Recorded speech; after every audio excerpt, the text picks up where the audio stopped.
Bashkia Shkodër brenda pak ditëve do të nisë punën për një sër projektesh të rëndësishme.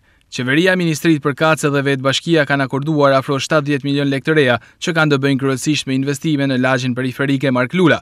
Investimet i bën të ditura shefja urbanistikës në Bashkinë Shkodër, Aida Shllaku. Një vëmendje veçantë është kushtuar edhe zonës informale në lagjen Mark Lula.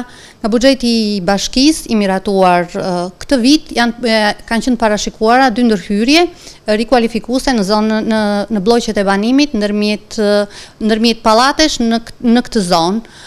Aktualisht procedurat e tenderimit kanë përfunduar, janë lidhur kontratat dhe është në momentin që pritet të fillohet puna nga dita në ditë. Parashikojnë kanalizimet e ujrave të bardha, asfaltimin, krijimin e ambienteve të parkimit apo edhe gjelbërimin.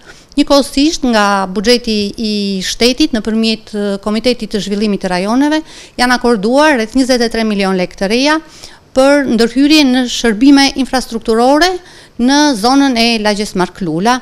Aktualisht jemi në momentin e pritjes së specifikimit të kësaj ndërhyrje për të cilën bashkia kërkon që me këtë fond të mund të realizojë ndërhyrje në sistemin e ujësjellësit të gjithë zonës Mark Lula, sepse ndërhyrje të tjera do të ishin shumë të pavënta pa u bërë një herë ndërhyrja në sistemin e ujësjellësit apo edhe të kanalizimeve që ka të bëjë kryesisht me infrastrukturën nëntoksore.